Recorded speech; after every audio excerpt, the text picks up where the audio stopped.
Srpsko srce Johanovo.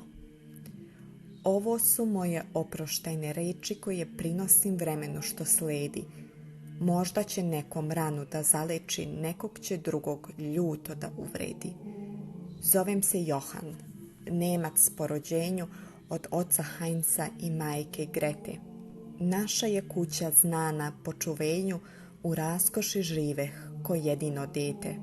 Nasledih fabrike, silna imanja, nepregledne šume i brojna stada, radost mi trajaše sve do saznanja da teška bolest mnome vlada.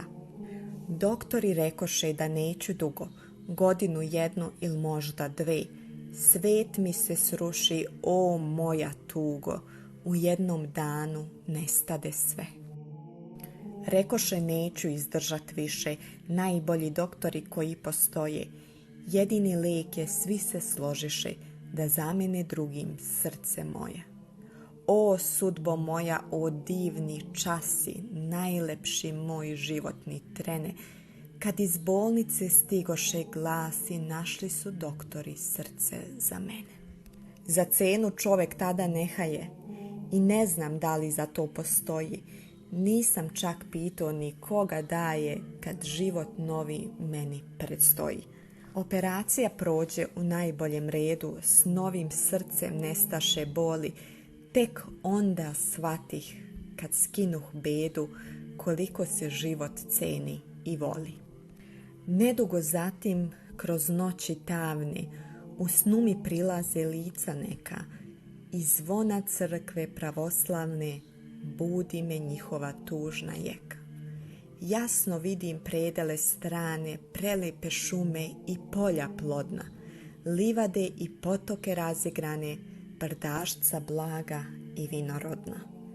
Vidim i dvorište između plota, ambar i štalu, stazu do kuće, starinu neku što duvan mota, dok gleda kera izvižduće.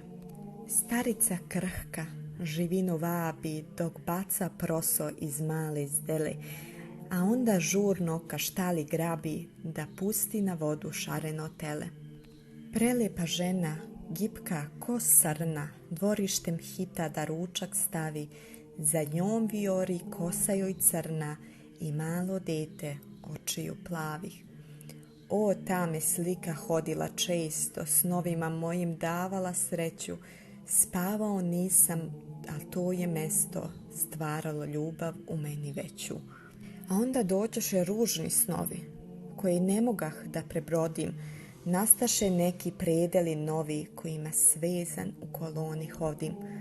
Uguraše nas zatim u neka kola, put je trajao beskrajno dugo, uz psovke, prijetnje, trenutke bola, od zveri se nismo nadali drugo. U žutoj kući u gradu Burelju, sazna smo tako je mestu ime, u albanskom privatnom Mardelju tamničiše nas do početka zime. Posljednja slika koje se ježim, beše zelena maska doktorska i lice koje videh dok ležim kako se kezi mrcina mrska. I svetlo i jako, jače od sunca, koje mi seva mozgom ko strela dok me na živo seku ko junca i krv dok šiklja posljednja vrela. Zadnje što videh, bijahu ruke, šiptarske kako dignute stoje, nad njima drhteć uz teške muke još uvek kuca to srce moje. Taj urlik strašan što nebo para, vraćao me stalno iz noćnih mora, sve sam mislio da san me vara i spas da donosi jedino zora. Krenuh na put, nepoznat dalek, da nađem izvor nesanih noći, da rešim jednom, al za navek, kud srce vuče, gde moram poći. Kosovo beše cilj moga puta, tamo me povede duša i telo, krenuh ko putnik koji ne luta, kome je poznat i kraj i selo. Ugledah crkvu iz snova mojih, pred njom je straža, to me začudi. Sa vojskom neku reč prozborih, kažu da čuvaju crkvu od ljudi. kakvi su ljudi što bi da sruše lepotu ovu iz srednjeg veka? Imaju li oni bar malo duše?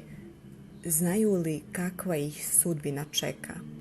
Pred mojim očima puklo selo, oko njega svuda bodljikava žica, ko da ga nešto za vek proklelo i ljude u njemu zgrčena lica.